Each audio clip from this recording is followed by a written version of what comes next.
Doutora Carla, boa tarde, tudo bem? Boa tarde, tudo bem? Tudo jóia. Pessoal, vocês conseguem ouvir bem, doutora Carla? Estamos aguardando aqui, Carla, as pessoas entrarem, os Joia. colegas, os pacientes, Quanta gente bonita aí, hein?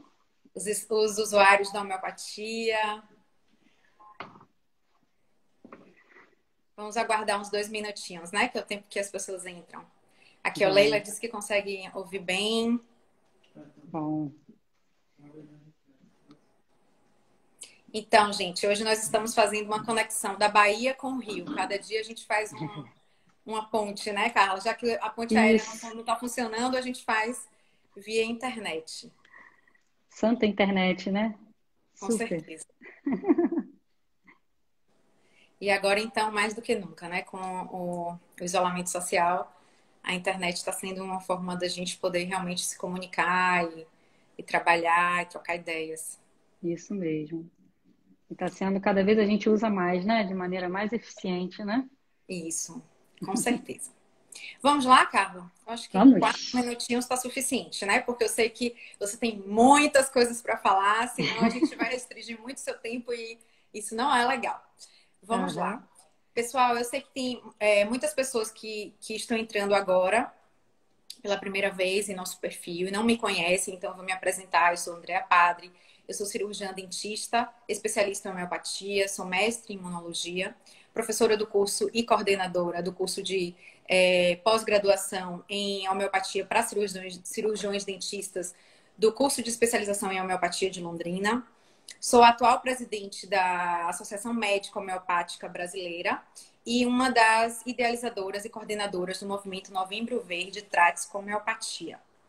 A nossa convidada de hoje, para poder abordar o tema evidências científicas da homeopatia na promoção da saúde, é a doutora Carla Orlandino, que ela é farmacêutica, especialista em homeopatia, é professora titular da Faculdade de Farmácia da UFRJ, pós-doutorado pela Universidade de Berna, na Suíça, doutorado e mestrado pelo Instituto de Biofísica Carlos Chagas, também da UFRJ, coordenadora dos laboratórios de práticas integrativas e complementares da farmácia homeopática da UFRJ, membro do Comitê Técnico Temático de Homeopatia da Farmacopeia Brasileira, coordenadora do Comitê de Produtos Naturais do Consórcio Brasileiro de Saúde Integrativa e vice-presidente do Grupo Internacional de Pesquisas em Infinitesimais, GIRI. Seja muito bem-vinda, doutora Carla Landino, para que a gente possa fazer esse bate-papo aqui com muitas informações aqui para as pessoas. Obrigada, Andréia. Obrigada pelo convite. Minha estreia aqui na live do Instagram. Espero não decepcionar aí seus seguidores. Sem dúvida, sem dúvida. Pelo que eu estou vendo aí, muitos homeopatas já entraram, viu, Carla? Muitos Opa, que colegas bom, homeopatas, médicos, que bom. farmacêuticos, veterinários, dentistas e pacientes. Estou observando aqui entrando, então vai ser bastante produtivo. Olha Isso só, aí. ainda nos dias atuais, a gente observa um certo ceticismo em relação às evidências científicas da homeopatia. Nós sabemos que isso é uma questão que já está estabelecida, né? A homeopatia, ela realmente apresenta evidências, mas ainda assim, as pessoas às vezes falam: ah, eu não acredito em homeopatia, né? Acredito entre aspas, porque a gente sabe que a homeopatia não precisa de fé para ela agir, ela age independente da fé, né, da crença da pessoa, é uma terapêutica de fato. E por isso a gente achou, como a homeopatia, né, atualmente ela tem estado em evidência em função da pandemia que a gente vive, por não ter medicações para, digamos assim, medicações específicas para tratar a doença, por não ter vacina. Então, a homeopatia é uma terapêutica viável e pela própria história da homeopatia em relação às epidemias. Então, nada melhor do que a doutora Carla para poder falar sobre as evidências científicas da homeopatia. E aí a gente achou importante a gente abordar esse tema e Carla vai conversar com a gente aqui a respeito disso. Você poderia, Carla, fazer um panorama geral das evidências científicas da homeopatia de uma forma assim sucinta para que as pessoas possam perceber o quanto que a homeopatia já está estabelecida em relação à terapêutica? Claro. Eu tenho que começar confessando, né, que esse é um dos meus temas preferidos, né? Eu adoro falar de evidências científicas em homeopatia, porque elas são muitas, muitas, muitas e são muito poderosas e muito sólidas já, né? Na verdade, a homeopatia, ela é ainda uma medicina ou uma ciência relativamente recente, né? Se a gente comparar, por exemplo, com a Ayurveda, com a medicina tradicional chinesa, né? A homeopatia só tem 224 anos, né? Uhum. Isso perto das medicinas milenares, né? Nós somos ainda um bebê, né? Sim. Mas desde que ela foi introduzida por Hahnemann, né, lá na Alemanha, em Massen, até os dias de hoje, a evolução das pesquisas em homeopatia tem sido assim muito grande, principalmente em se tratando do registro dessas evidências, né? Porque como é que a gente registra essas evidências, né? A gente publica os artigos científicos em revistas de circulação científica, né? Então, não Sim. adianta a gente dizer que a homeopatia tem evidência científica se a gente está usando para isso um registro, por exemplo, da Isto É ou da Contigo, né? Então, a gente vai encontrar as evidências científicas da homeopatia nos papers de revistas científicas, de preferência internacionais e que são do tipo peer review, que a gente chama, né? Que são revisadas por pares, né? E desde a criação da homeopatia pelo Hahnemann, né? Lá em 1796, em Massen, até os dias de hoje, a gente observa que a qualidade metodológica das pesquisas ela vem crescendo de maneira ascendente, né? E nos Muito. últimos 20 anos, principalmente, né, a gente observa o crescimento do registro dessas evidências nesses artigos que são revisados por duplos árbitros, que a gente chama, né, que são os peer reviews. E mais bacana ainda, né, Andréia, é dizer que o Brasil lidera esse ranking das pesquisas internacionais. Olha só que Isso é bacana. muito bom, né, Carla? Então, Isso dá uma, é muito dá uma orgulho, né? felicidade, um frisson, né? Uma coisa boa na Puxa gente. vida. Muito Então, orgulho, né? E você faz parte não é? disso, a gente sabe. Poxa, obrigada. Então, recentemente saiu um panorama geográfico temporal, né, acerca das publicações com pesquisa básica em homeopatia, e 4 países se destacaram. A Índia, a Alemanha, já era para a gente esperar, porque é o berço da homeopatia, né? Sim, A sim. França também, porque o Hahnemann, depois que iniciou a homeopatia na Alemanha, ele se muda para a França, e lá tem uma grande disseminação da homeopatia na Europa, né? O Brasil, né, nesse panorama, então, sendo que desses 4, o Brasil está lá na frente, mostrando, então, Imagina. que as pesquisas no Brasil, realmente, elas têm um reconhecimento internacional da comunidade científica, né? E por que a Sim. gente imagina que isso é importante, né? Por exemplo, na minha percepção, né? Uma das razões que eu vejo para isso é a introdução da homeopatia dentro do meio acadêmico, né? Então, não há Uhum. como a gente fazer pesquisa de qualidade se a gente não a leva para o ambiente acadêmico, né? Então, hoje a gente está vivendo essa grande pandemia e dos locais mais procurados por todo mundo é quem? É a universidade. Por quê? Porque é de lá que a gente sabe que mina o grande conhecimento, né? Então, no Sim. momento que a homeopatia ela é introduzida também nesse meio acadêmico científico, a qualidade metodológica, a qualidade dos dados, ela cresce. Então, por exemplo, aqui no Rio de Janeiro, na UFRJ, que é onde eu leciono, a homeopatia ela está implementada dentro da nossa pós-graduação estrito sensu, onde a gente forma mestres e doutores, e nos últimos anos a gente já tem formado vários recursos humanos nessa área, e vinculado à produção desses materiais, saem também os artigos científicos, né? Então aí a Uhum. gente tem oportunidade de mostrar para a comunidade científica de que maneira esses trabalhos têm sido feitos, né? E em diferentes áreas, né? Então a gente pode pensar no desenvolvimento dessa ciência considerando os modelos de animais de laboratório, podemos observar o desenvolvimento dessa ciência considerando as plantas, os vegetais, podemos Sim. considerar isso como os seres humanos, né? Então, essa é uma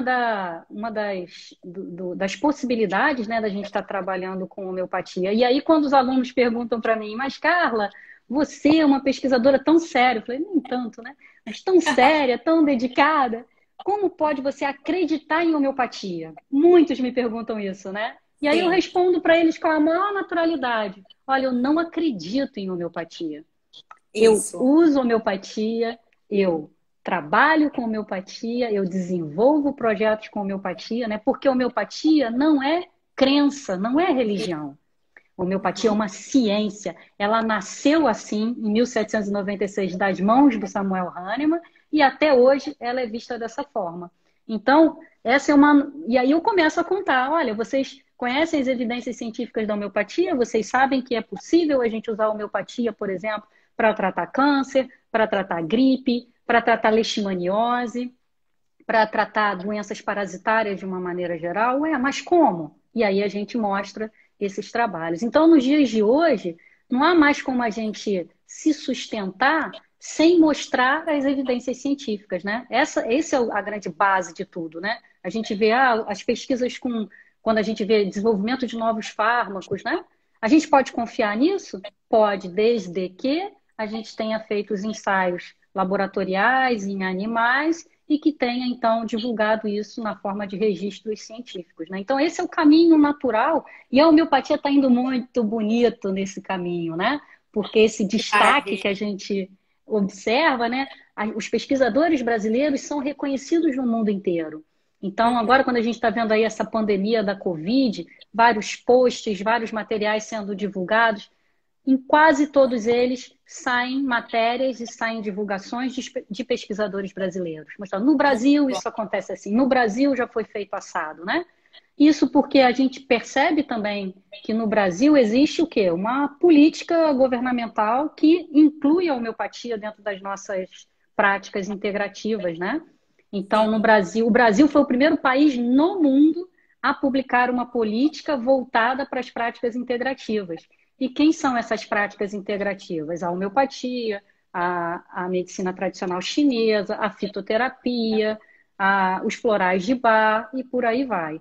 E por existir essa política governamental, a gente imagina, então, que haja também visibilidade, que haja distribuição de fomento, que haja recursos dos gestores, para que essas iniciativas com as práticas integrativas possam acontecer, né?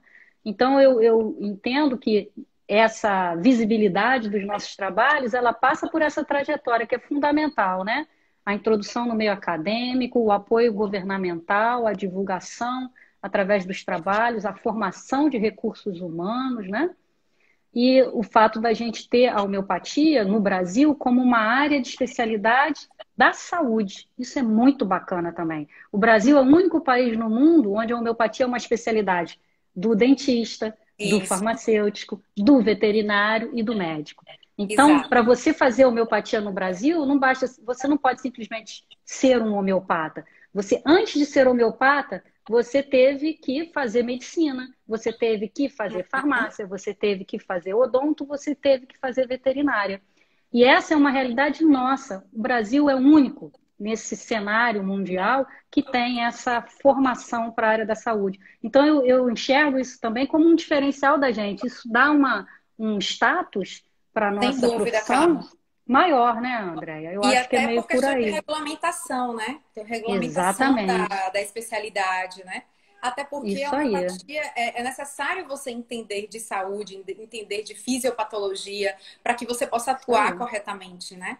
Então, a pessoa que não tem essa formação, ela vai... É como se ela estivesse nadando de olhos vendados, né? Então, quando você tem um entendimento da biologia, da imunologia, de todo um funcionamento do corpo, você consegue atuar melhor, né? E aí você consegue resultados melhores também. Com certeza. E a gente pode lembrar também da qualidade do medicamento, né? Porque para fazer medicamento homeopático, você tem que ser farmacêutico ou homeopata. E quer ver uma outra coisa bacana do nosso país também? Regulamentando as boas práticas de produção dos nossos medicamentos, existe uma Agência Nacional de Vigilância Sanitária que regulamenta essas boas práticas. Então, no Brasil, a homeopatia é medicamento e está sujeito a toda a regulamentação que qualquer medicamento brasileiro. Isso é muito bacana. Então, existe uma farmacopeia homeopática brasileira, onde a forma de preparo do medicamento é estabelecida. Então, a farmacopeia é a bíblia do farmacêutico, né? E no Brasil se faz homeopatia do Iapó, que é o chuí, do mesmo jeito.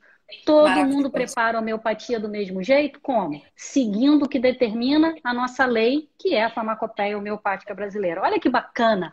Poucos países no mundo têm uma farmacopeia. Eu lembro quando eu fui a Cuba, Cuba tem uma tradição muito grande de trabalhar com homeopatia, e eu tenho mania de, quando eu viajo, visitar farmácia, né? Essa é uma mania Sim, que eu eu tenho estive lá em desde Cuba, em sempre. farmácias homeopáticas também. Muito interessante, Então, né, Carla? são muito bacanas, né? E aí eu pedi para falar com a farmacêutica. E ela, eu falei, eu sou farmacêutica, queria conhecer o seu trabalho. Claro, pode entrar aqui. Aí quando eu entrei lá, o que estava em cima da mesa da farmacêutica, Andréia? A Um remédio farmacopeia homeopática brasileiro. brasileira. Cara, eu Nossa, fiquei você arrepiada, né? Eu falei enfiou. assim, vocês usam a farmacopeia homeopática brasileira? Pois claro, pois que és uma das melhores que há aí no mundo. E aí, né, eu fiquei, enchi a cara e falei, nossa, olha que coisa bacana. Então, você ter o reconhecimento, né, da tua legislação, da forma como isso é feito por outros países, isso é espetacular. Então, isso garante reprodutibilidade aos nossos medicamentos, rastreabilidade dos nossos medicamentos, né? Então, qualidade aos nossos medicamentos, e isso tudo amparado dentro do ponto de vista legal da saúde pública, dentro da nossa Agência Nacional de Vigilância Sanitária. Tanto é que a nossa farmacopeia homeopática brasileira, ela é um documento gratuito. Qualquer cidadão brasileiro pode entrar no site da Anvisa e baixar lá a farmacopeia e utilizá-la. Olha que coisa mais democrática que é isso, né? Sim, Esse sim. conhecimento às mãos de quem quiser fazê-lo, né? E além de outros documentos, por exemplo, o formulário homeopático o formulário da farmacopeia homeopática brasileira, né? Então lá você vai encontrar uma lista de mais de 100 medicamentos, para que eles servem, para que doenças eles poderiam ser utilizados, sendo esse um instrumento muito importante de visibilidade da homeopatia dentro do Sistema Único de Saúde, né? Então, acho que Então, essas iniciativas é que dão essa cara da nossa homeopatia no Brasil, né? Tornam a nossa homeopatia brasileira tão expressiva, né? E capaz de motivar e de ser exemplo para outros países no mundo, né? Acho que essa é uma das razões. Muito orgulho da maravilha. nossa homeopatia Importante. brasileira. Ah, com certeza. Nós somos muito orgulhosos da homeopatia brasileira.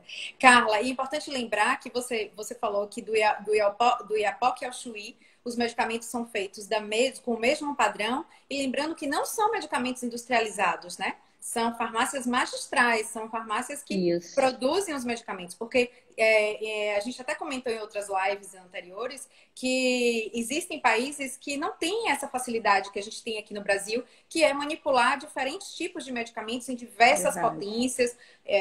Então, isso é muito bacana, né? Para quem o É. usuário Isso que é tem. é uma particularidade do mercado brasileiro também. A gente tem Uhum. sim os laboratórios industriais, está aí a Almeida Prado, que Sim, é campeã aí há anos, mais de 60 anos de existência, a própria Boarron, que já chegou ao Brasil e agora tem a sua farmácia, que é um mas em laboratório momento nenhum francês, esses que é um laboratório isso, francês. que é o laboratório francês, exatamente. Agora, em momento nenhum, isso perturbou o mercado magistral, porque, veja, o medicamento da farmácia magistral, ele atende às características do paciente, ele permite uma individualização do receituário, coisa que a produção industrial não consegue atender. Então, a gente tem espaço para essa farmácia magistral, tanto homeopática, como a gente tem espaço para os grandes laboratórios também de homeopatia, mas eles se comunicam muito bem porque esse mercado cabe todo mundo, né? Que Agora, essa ótimo. particularidade da gente poder atender, né, ao médico, ao dentista, quando ele diz lá que ele quer um arsênico, um álbum na 50 CH, e a gente poder fazer isso dentro da nossa farmácia magistral é muito interessante, né? Se esse meu paciente tem, por exemplo, alergia à lactose e ele não pode usar um determinado componente que é utilizado, por exemplo, na preparação dos comprimidos homeopáticos, eu posso substituir isso por um glóbulo na minha farmácia magistral. Então, a farmácia homeopática ela tem essa característica e dá essa versatilidade também à prescrição homeopática, coisa que na Europa, por exemplo, a gente não vê, né? Então, Pois é. na Europa a gente já tem os pacotinhos prontos, né? Então, eu vou encontrar influenzino na 6, na 9, na 12, na 30. Mas os Uhum. intermediários, né? As potências que têm uma particularidade ou que eu desejo uma resposta diferenciada no meu paciente, eu nem sempre posso atender. E aqui no Brasil a gente faz isso, ó, de olhos fechados, por essa versatilidade, né, que a farmácia magistral tem. Então, isso é muito bacana também para o nosso mercado brasileiro, né? Com certeza. Muito bom. Carla, e deixa eu te perguntar aqui. Nós sabemos que você tem um estudo maravilhoso aí a respeito da influenza, né? Através do uso da homeopatia como profilática contra a gripe. Conta pra gente um pouquinho sobre esse estudo, porque já que a gente está falando de pandemia, de Covid, é vírus, então esse estudo também é Uhum. baseado, está relacionado com vírus. Como foi esse estudo? Quais são os resultados dele? Vamos entrar nessa seara aí das evidências de fato para as pessoas poderem Vamos. entender mais um pouquinho. Vamos, e obrigada por você me deixar falar de um dos trabalhos que são, assim, no meu coração, né? Por quê? Esse trabalho da influenza, eu costumo brincar e dizer que a gente fez barba, cabelo e bigode. Porque É, a gente iniciou esse projeto pensando em desenvolver um medicamento para o tratamento da gripe. Mas naquela época, isso foi em 2007, a gripe, a gente sabia, né, das epidemias da influenza em diversas épocas da nossa civilização, mas isso já estava superado, né? Gripe é só uma gripe, né? Se você não fizer nada e fizer homeopatia, você vai ficar bom da gripe. Mas a gente tinha esse interesse de desenvolver esse projeto, na verdade, pensando numa nova linha para o laboratório, onde a gente pudesse trabalhar o desenvolvimento de novos medicamentos a partir de fontes biológicas, a partir de micro-organismos. Na verdade, a entendi. pretensão da gente era fazer um medicamento para a gripe aviária, que era o H5N1. Mas imagina, putz, a gente imaginava que a pandemia que ia acontecer no mundo ia ser da gripe aviária. E aí, Certo. naquela ocasião, abriu um edital internacional de uma agência europeia para o desenvolvimento de medicamentos para a gripe aviária. E aí a gente foi e se candidatou com esse projeto, mas eu falei assim, gripe aviária eu não tenho como trabalhar porque eu não tenho acesso a esse vírus. E a gente discutindo com o grupo, eu falei assim, vamos fazer para influenza? Aí, poxa, legal, vamos fazer para influenza. E começamos então o desenvolvimento com um tipo de medicamento que a homeopatia trabalha, onde a gente utiliza o próprio agente etiológico causador da doença no desenvolvimento do medicamento. Então, essa categoria de medicamentos a gente chama de bioterápicos, terapia pelo biológico, né? Então, como Sim. iniciar isso? Então, o primeiro passo, como em toda pesquisa básica, vamos trabalhar esse medicamento em laboratório. Então, purificamos o vírus da gripe influenza, avaliamos os efeitos desse medicamento em culturas de células. E qual era a nossa hipótese? A gente sabe que uma das formas da homeopatia agir é sobre o sistema imunológico. Então, tem muitas evidências científicas mostrando que o medicamento homeopático ativa a produção de citocinas por macrófagos. E quando a gente utiliza isso, essa homeopatia, frente a essas células, o que eles fazem? Eles liberam essas citocinas e essas citocinas, então, vão destruir o micro-organismo ou o agente agressor, né?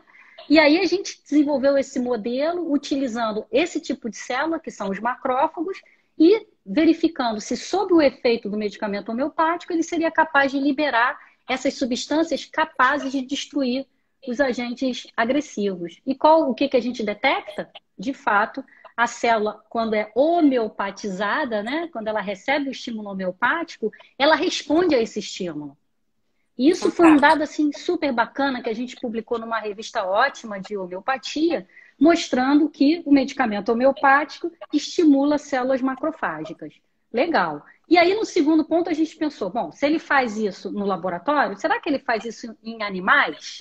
Porque esse é a evolução da pesquisa, né? Sai do Sim. modelo pequenininho de cultura de células e passa para o modelo em animais. E o que a gente fez? Desafiou camundongos, então, com substâncias contra vírus influenza, tratou esses animaizinhos com o nosso medicamento e foi ver o que ele produzia de resposta biológica.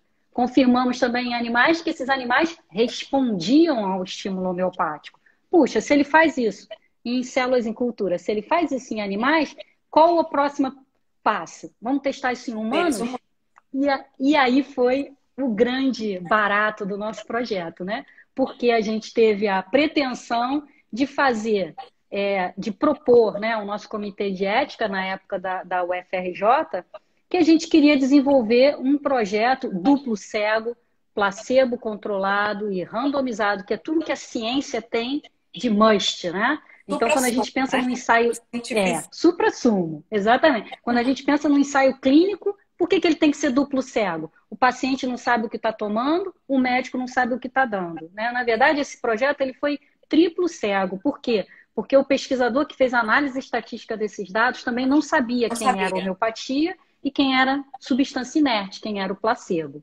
E aí a gente foi desenvolver esse projeto junto a um epidemiologista na época que nos ajudou nesse desenho. E ele falou assim, olha, Carla, no mínimo 600 crianças para entrar nessa brincadeira. Eu falei assim, meu Deus, 600 crianças, como que a gente vai fazer isso? Sim, 600 crianças e vamos fazer 200 para placebo, 200 vão usar esse medicamento que você desenvolveu na UFRJ e 200 vão usar um medicamento que já se usa para o tratamento da gripe. Legal, achei lindo. Beleza, vamos fazer. E aí mandamos para o comitê de ética. E eu me lembro que na época o comitê respondeu a gente, falando assim, é um absurdo fazer isso com crianças. Ainda mais, como é que você vai fazer isso e oferecer placebo para as crianças? Sim. E aí eu respondi dizendo que não via nenhum problema ético em relação a isso, porque não existia nenhum trabalho, nenhum tratamento profilático para a gripe. Não existia vacina naquela época, né? Então, se eu não fizesse nada e fizesse placebo, fizesse o solvente, não haveria nenhum tipo de risco. E aí o comitê, realmente, você tem razão. Não, se não existe, a gente pode fazer. E uma coisa que esse grupo também me fez jurar que eu ia fazer. Mas olha aqui, tem uma coisa. Se esse trabalho mostrar que a homeopatia é placebo, você vai publicar? Eu falei assim, vou. Eu sou pesquisadora acima de tudo. Claro. Eu estou isenta de qualquer tipo de influência. É óbvio que eu sou homeopata e a gente quer ver o resultado positivo, lógico, né, André? Mas se ele não vier, o que o pesquisador tem que fazer? Tem que relatar. E a obrigação da gente é mostrar o dado para a comunidade científica. Eu falei assim, não tenha medo, não tenha receio disso. Porque se tem uma coisa que eu tenho no meu trabalho é ética. O resultado que aparecer vai ser o resultado que eu vou divulgar. E eu sinto que a sensação que eu tinha que no fundo, ele falou assim, vai quebrar a cara. Carla, desculpa, eu vou ter que abrir um parêntese aqui, mas Vitor Rolandino, deve ser seu filho. Ele falou aqui, sou meu fã filho. número 1, te amo, mãe. Ai, que lindo, que lindo. Eu também te amo, meu muito amor. Muito lindo esse depoimento. Parabéns. Que amor, parabéns, né? Vitor, sua mãe é Obrigada. Vai, Obrigada. Carla, desculpe, mas eu achei lindo aqui. Foi por um motivo muito justo, você fez muito Com bem. certeza. E aí, o que a gente estava falando? Do amor, né? Nós vamos voltar aqui, porque o amor à homeopatia também, né? Mas assim a gente fez esse projeto, Andréia, que foi um desafio enorme na minha carreira. Às vezes eu fico pensando nos dias de hoje, sabe? Quase 15 anos depois, eu acho que eu não teria a mesma coragem que eu tive naquela época. Mas naquela época eu tinha tanta convicção de que eu tinha que fazer aquele projeto e pessoas tão competentes e tão trabalhadoras do meu lado que eu não tive como recusar essa proposta. E nós fomos. E qual o set que a gente escolheu? A gente escolheu Petrópolis. Por quê? Petrópolis tem uma tradição enorme com o tratamento da homeopatia. Existe um médico que já é falecido, né, o Dr. Roberto Costa, Sim. que tem uma tradição assim com resultados fantásticos para a homeopatia. E esse sucesso da clínica dele com a homeopatia fez com que a homeopatia em Petrópolis fosse o sucesso que é nos dias de hoje. Então, a homeopatia foi introduzida nas unidades básicas de saúde de Petrópolis desde 2004, antes mesmo da política ministerial que só foi acontecer em 2006, né? Falei, bom, esse é um ambiente ideal para a gente pensar em fazer essa pesquisa. E, além disso, o coordenador da pesquisa era o Dr. Carlos Lírio, junto comigo, que é médico também do Instituto Roberto Costa, né? Fomos para lá. E lá, então, selecionamos as 600 crianças, randomizamos, aleatoriamente colocamos essas crianças em grupos placebos e homeopatia e transcorremos, então, o projeto. Qual era a hipótese do projeto? Homeopatia pode prevenir para gripe? Essa é a nossa hipótese. Então, toda pesquisa que a gente vai fazer, a gente tem que ter uma primeira pergunta, né? A pergunta era essa. Então, como que eu podia verificar o efeito profilático? Bom, efeito profilático é um efeito que a gente tem que observar com antecedência. Então, antes de vir a pandemia, esse paciente, então, vai ser tratado com homeopatia. Por quê? Porque no momento em que ele for desafiado pelo vírus, ele vai responder imunologicamente a esse desafio, né? Então a gente fez assim, lá em Petrópolis a temperatura começa a baixar, as gripes começam a aumentar entre junho e julho. E isso faz com que as crianças faltem à escola, que as crianças adoeçam, tenham muitos problemas respiratórios, né? Então, o nosso protocolo, a gente fez isso. Um mês antes, na verdade, foi no mês de abril, nós oferecemos os medicamentos homeopáticos às crianças. Elas usaram esse medicamento durante um mês, que foi de abril a maio. E em maio, a gente suspendeu a medicação e ficou acompanhando essas crianças mês a mês. Todo mês eu pegava meu carro, ia lá para Petrópolis, olhava o prontuário das crianças, tudo de maneira cega. E era muito interessante que às vezes eu encontrava as mães das crianças nos locais das unidades básicas. E ela falava assim: olha, meu filho não fica mais doente, meu filho não falta mais à escola. Quando que você vai me dar mais dessa homeopatia? E eu falava assim, meu Deus, tomara que seja homeopatia, não seja placebo, né? E a vontade que dava era olhar lá e querer saber o que que era. E eu tentava manter a linha, né? Eu falei assim, não, pode deixar, a pesquisa está rolando. E assim que os dados forem compilados, a gente vai retornar com isso para vocês. E assim eu fui fazendo até durante 12 meses. 12 meses depois, a gente coletou esses dados e solicitou uma pesquisadora da Fiocruz, a doutora Sônia Lambert, para nos ajudar na análise desses dados. E ela fez essa compilação de maneira cega também, ela não sabia quem era quem, e mostrou esses dados para a gente. E o que que a gente viu, Andréia? Que as crianças que usaram...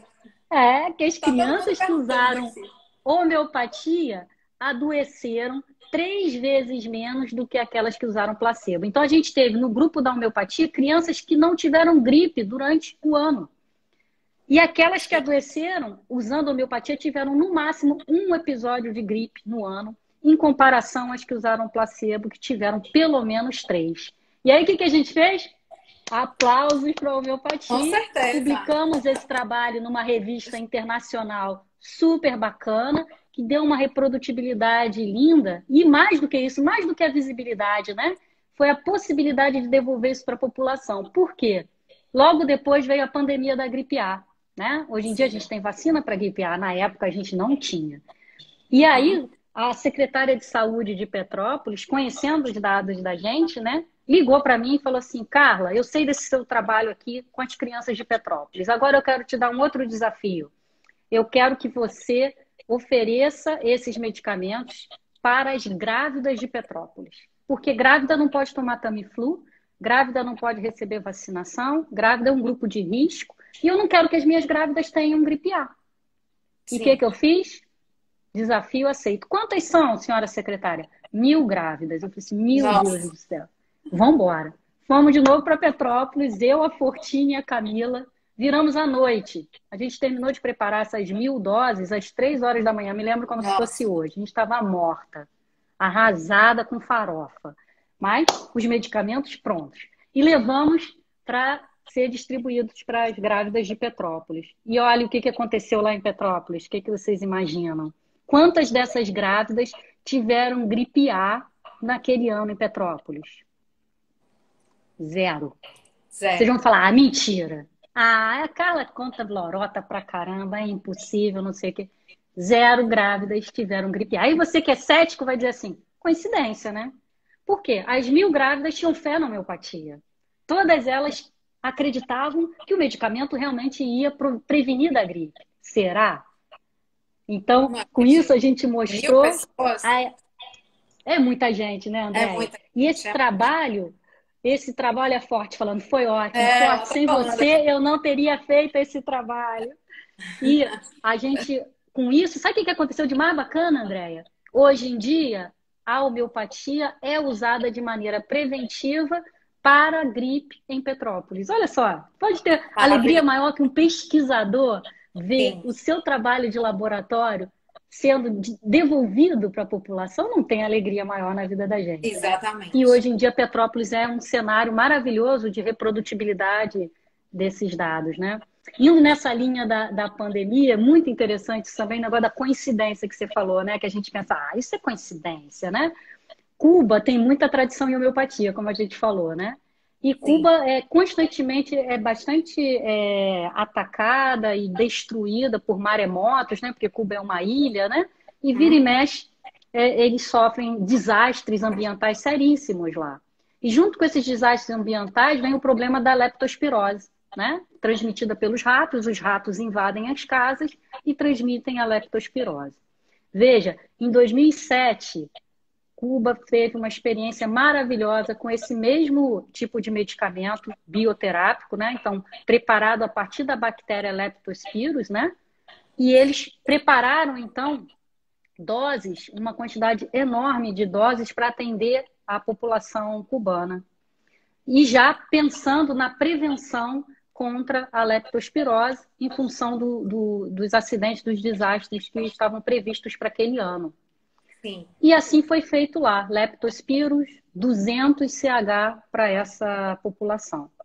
E foi interessante porque foi a época que eu fui lá também, né, que eu tive chance de visitá-los por 2 vezes, e uma dessas vezes eu os vi preparando esses medicamentos. Galões enormes de 20 litros, um em cada lado da bancada, succionando o medicamento para produzir a quantidade de doses que era necessária. Isso aconteceu e no ano seguinte eu tive a oportunidade de receber a doutora Constantina, lá do Ministério de Cuba, a doutora Constância, do Ministério da Saúde de Cuba, e eu curiosíssima para saber o que tinha acontecido. Eles ainda não tinham publicado os dados. E ela falou assim para mim, o que você acha que aconteceu, Carla? Eu falei assim, eu acho que não teve leptospirose em Cuba. Ela, exatamente. Claro que não houve leptospirose em Cuba, porque nós usamos homeopatia à vontade. Mas e aí, o que o governo falou? O governo falou assim, foram os ratones, porque não há mais ratones em Cuba. Eles disseram que não houve leptospirose porque eles tinham mandado matar os ratos todos, mas não era por causa da homeopatia. E aí ela falou assim, mas você sabe como eu, que quem preveniu o aparecimento dessa epidemia de leptospirose foram os nossos medicamentos homeopáticos. O governo não reconheceu, mas eu não me incomodo com isso, porque o resultado apareceu. E no ano seguinte eles publicaram esse trabalho maravilhoso, mostrando as evidências científicas e como que Cuba evitou uma nova epidemia por leptospirose usando homeopatia. Então, esses são só alguns, né, dos exemplos que a gente pode pensar na questão da importância da evidência científica, né, e o quanto que ela pode alicerçar, né, o caminho do gestor e a disseminação da terapêutica, né, para o tratamento de diferentes doenças, né? Com certeza. Carla, estão te perguntando aqui, qual foi a medicação que você usou nas crianças de Petrópolis e nas grávidas? Foi um bioterápico, então, né? Isso que você falou? Foi um bioterápico que a gente desenvolveu. A gente chamou na verdade, foi um bioterápico preparado a partir do vírus influenza H3N2 purificado. Então, nesse meu medicamento, eu só tinha partículas do vírus, né, que eu purifiquei devidamente, caracterizei, quantifiquei o número de unidades hemaglutinantes e o preparei homeopaticamente. Então, a gente batizou esse medicamento de influenzino, porque ele vinha do vírus influenza, e RC, de Roberto Costa, em homenagem ao Dr. Roberto Costa, que foi de onde a gente aprendeu a metodologia de preparação desses nosódios, né, desses bioterápicos, né? Uhum. Ok. Tem umas perguntas aqui. Opa, será que eu sei Qual responder? foi o resultado? Ah, tá. Estão perguntando sobre o resultado, você já falou o resultado. Há alguma adaptação nos modelos de estudos em homeopatia? Tem essa pergunta aqui. Há alguma adaptação nos modelos de estudo em homeopatia? Se a pessoa quiser esclarecer melhor a pergunta, né, Carla? Que adaptação, não sei exatamente o que ele está pensando. Porque, na verdade, quando a gente pesquisa homeopatia, o que a gente faz é utilizar os modelos que a gente conhece, né, de metodologia científica, a própria homeopatia. Então, por exemplo, quando a gente quer testar a eficácia, isso é uma coisa interessante para a gente pensar também, né? Quando a gente quer testar, por exemplo, a eficácia de um antiviral, como é que você vai provar que esse teu medicamento tem atividade antiviral? Então, você tem que utilizar os modelos clássicos, né, de atividade antiviral descritos na literatura. Por exemplo, para a influenza, a linhagem que a gente trabalha pode ser a linhagem de macrófagos, como pode ser também uma linhagem renal, MDCK, que é uma linhagem que a gente trabalha também em laboratório. Mas o que você precisa fazer em termos de adaptação, se eu entendi a pergunta, né? Porque quando a gente faz esses experimentos com homeopatia, você precisa, na verdade, entender como que a homeopatia funciona. Por quê? Se você for desenvolver esse experimento e buscar a atividade antiviral da homeopatia nesse modelo, você não vai encontrar. Porque a homeopatia, nesses modelos, ela não age diretamente sobre o agente etiológico. Ela age sobre o hospedeiro. Então, na verdade, é a resposta do hospedeiro contra o vírus. Então, o que a gente precisa contra a leishmania, contra a cândida, a tese, por exemplo, da Fortini, foi exatamente isso que a gente estudou. A gente desenvolveu um bioterápico a partir de Candida albicans. E aí, quando eu fui ver a eficácia desse bioterápico contra a levedura, a gente não observava efeito nenhum. Por quê? Porque ele não age sobre a levedura, ele age sobre a célula hospedeira. Então, no processo de infecção, por exemplo, da levedura no hospedeiro, para a levedura poder infectar, o primeiro passo, ela tem que aderir à célula. No momento em que ela adere, ela coloniza e infecta. Então, o que esse medicamento que a Fortini desenvolveu na tese dela fez? Ele diminuiu a capacidade da levedura de se aderir ao epitélio. Ora, se você diminui a capacidade dele aderir ao epitélio, o processo seguinte, que é a infecção propriamente dita, ele perde muita força. Agora, se eu vou olhar para esse modelo e vou olhar especificamente para a levedura e comparar, por exemplo, com o antifúngico, com a nistatina. A nistatina era o meu controle alopático, né? Desse experimento. Por quê? Porque eu sei que nistatina mata a levedura, mata a cândida. Então, o que eu via no experimento? A nistatina matava a cândida, a homeopatia não matava a cândida, porque a homeopatia não age sobre a levedura propriamente dita. Mas quando eu vou ver o processo de adesão da levedura a esse epitélio, o que eu vejo que a homeopatia faz? Ela diminui a quantidade de levedura que gruda nessa célula para fazer a infecção. Consequentemente, ela diminui o aspecto da virulência propriamente dita, da doença se desenvolver. Entende? Então, assim, se é isso que eu entendi, essa adaptação a gente precisa fazer, na verdade, o que a gente precisa é conhecer como a homeopatia age, né, Andréia?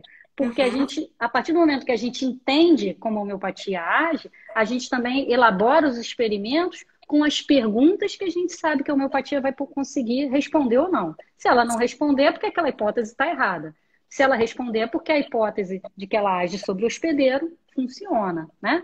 Então, esse discernimento a gente precisa ter. Então, para estudar a homeopatia, a gente também precisa conhecer as bases, né? Os alicerces da homeopatia, né? Porque senão a gente vai morrer na praia. A gente vai ter um conjunto de dados que a gente não vai saber interpretar. Porque a gente não sabe como o medicamento age, né? Esse é um detalhe importante para a gente pensar. Exatamente. Então, Carla, você fez um panorama maravilhoso assim de alguns estudos que você já fez, já publicou. As pessoas estão perguntando aqui onde encontrar as revistas. Eu aconselho que essas pessoas depois possam entrar em contato com você, né, Carla? Com certeza. Direct, ou através da UFRJ, no site da UFRJ vai ter os seus contatos. As teses, as dissertações estão todas depositadas lá no site da Faculdade de Farmácia da UFRJ, elas são disponíveis. Ótimo. Então, além dos papers, né, das publicações que a gente vai encontrar nos sites de circulação internacional, o PubMed, o Science Direct.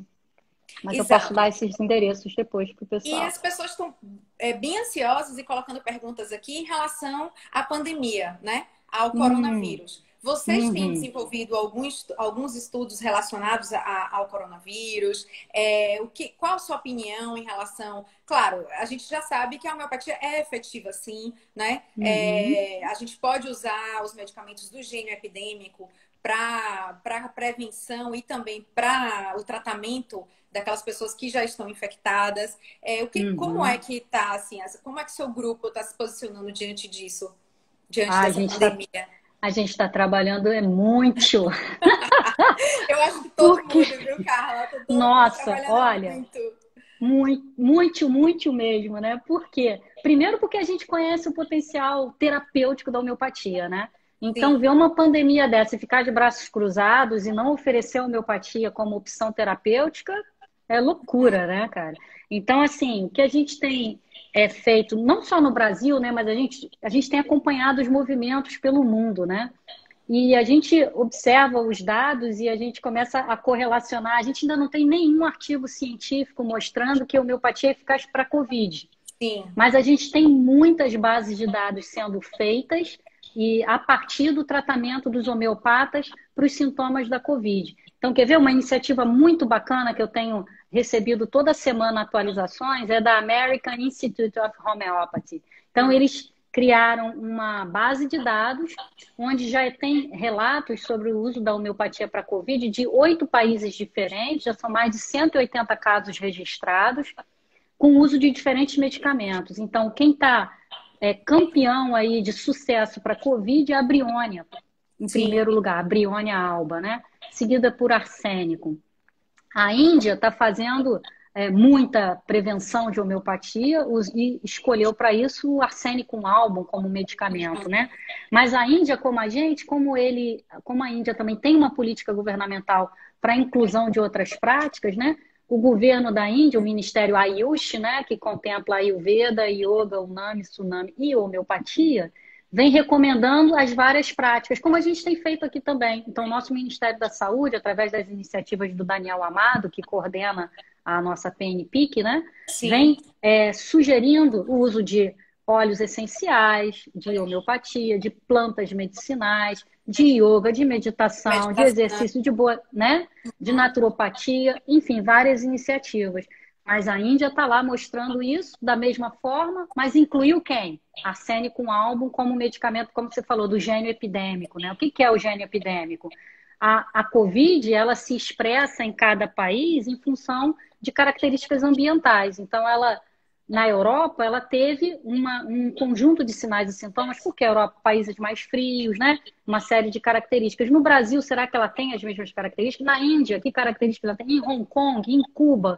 Então, a expressão desses sinais e sintomas, ele se diferencia em função das características demográficas e climáticas e etc. Isso que é muito bacana da homeopatia também, né? Porque ela nos permite utilizar isso a nosso favor. Então, aqui no Brasil, individualizado, considerando essas características mais gerais, né?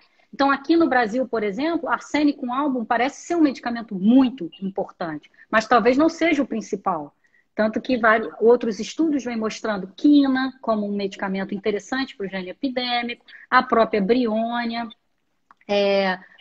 fósforos tem aparecido como um medicamento bem bacana, né, para o tratamento da Covid. Então, as iniciativas elas vão acontecendo com o conhecimento que os homeopatas têm das características da doença, né? Agora com essa questão de ser uma doença vascular, né?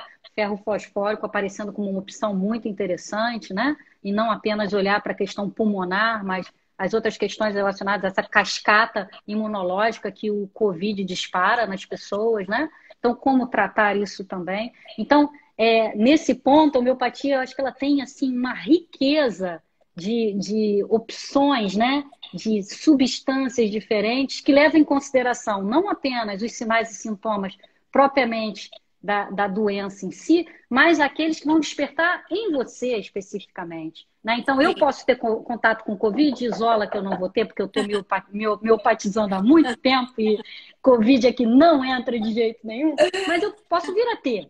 Né? Que sinais e sintomas a Carla vai ter? Vão ser os mesmos da Andréia? Talvez não. Então, a gente pode usar substâncias em comum, sim, mas talvez tenham substâncias que sejam capazes de estimular mais a Andréia do que a Carla. Por quê? Porque a Carla está reagindo a esse estímulo infeccioso, considerando a minha imunologia, as minhas características, né, de anticorpos, etc., que a Andréia pode ter diferente. Então, a gente pode pensar na homeopatia como um recurso nessa questão da homeoprofilaxia, que ela é bárbara e a gente deve usar sim.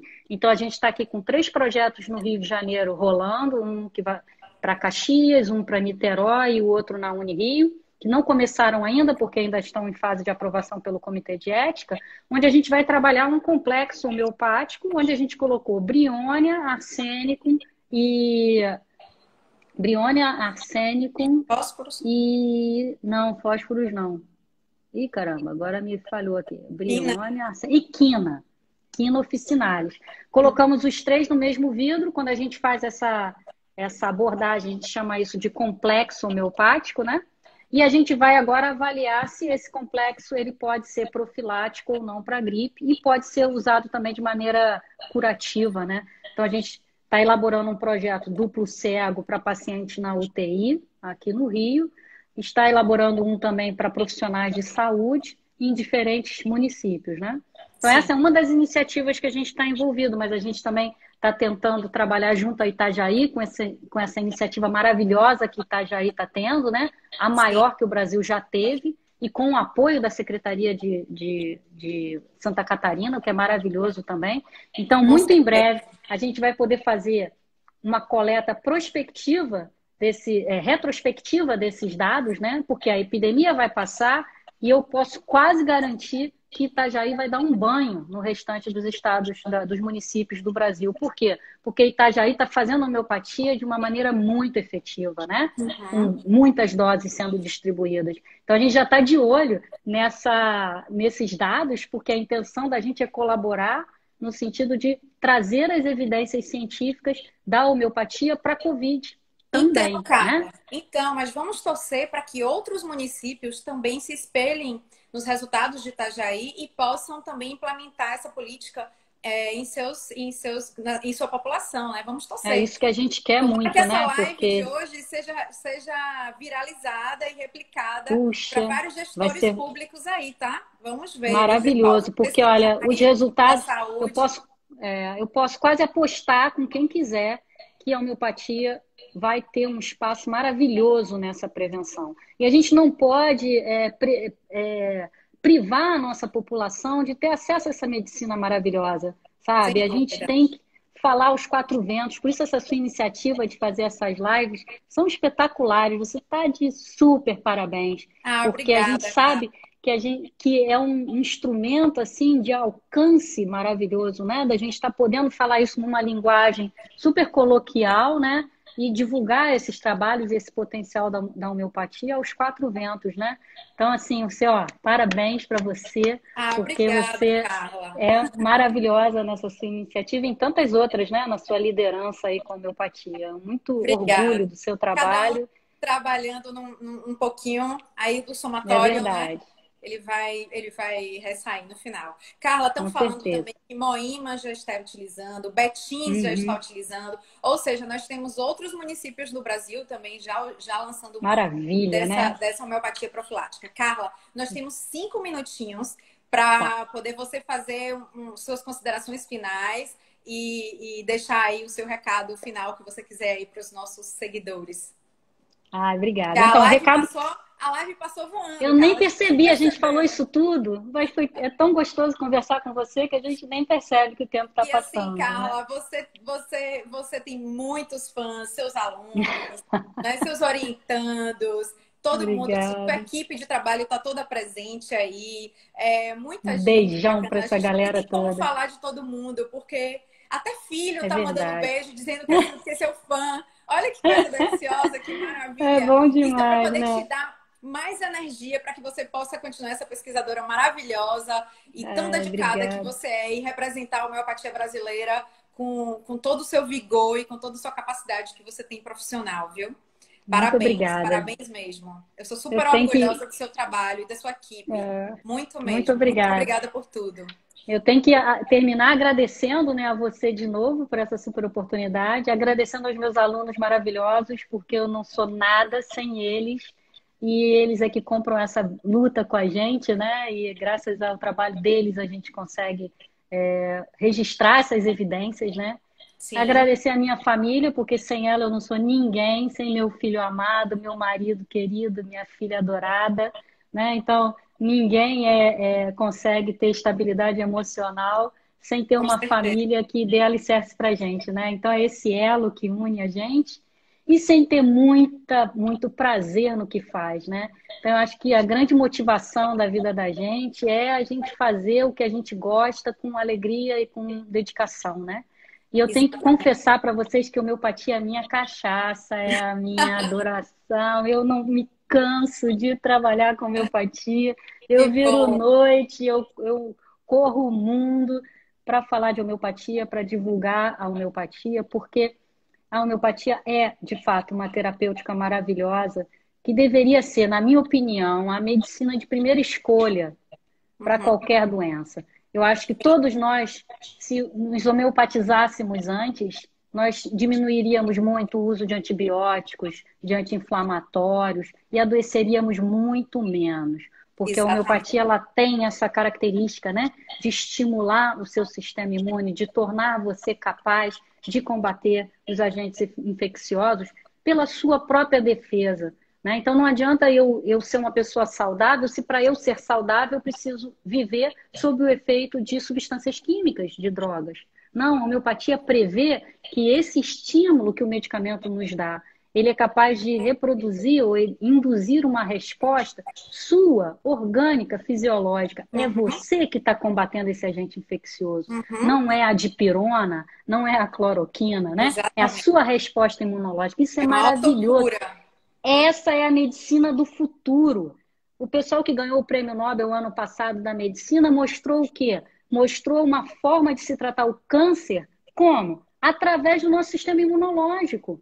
Então, o nosso sistema imunológico destruindo esse câncer não é através Carla, da nós temos quimioterapia. um minuto, um Acabou. minuto. Então, muito Você vai voltar, obrigada. tá? É Você isso. vai voltar. Pessoal, Carla, Um muito beijo, obrigada mais uma obrigada. vez. Deixa eu só convidar todos a participarem da campanha Homeopatia na Covid-19. Você que é profissional, especialista em homeopatia, quer seja médico, dentista, farmacêutico, veterinário, entre no site www.homeopatianacovid19, inscreva-se para participar como voluntário de um tratamento homeopático à distância e gratuito para aquelas pessoas que estão precisando de tratamentos homeopáticos. E você que está com sintomas da Covid pode recorrer a esse tipo de tratamento através desse site. Tá bom? Carla, olha, Obrigada. gratidão, boa Beijo. sorte e Saúde para muita todos. saúde para continuar seus Chocovid. estudos. Viu? Isso Um aí. beijo e até a Um próxima. beijo. Obrigada. Saúde.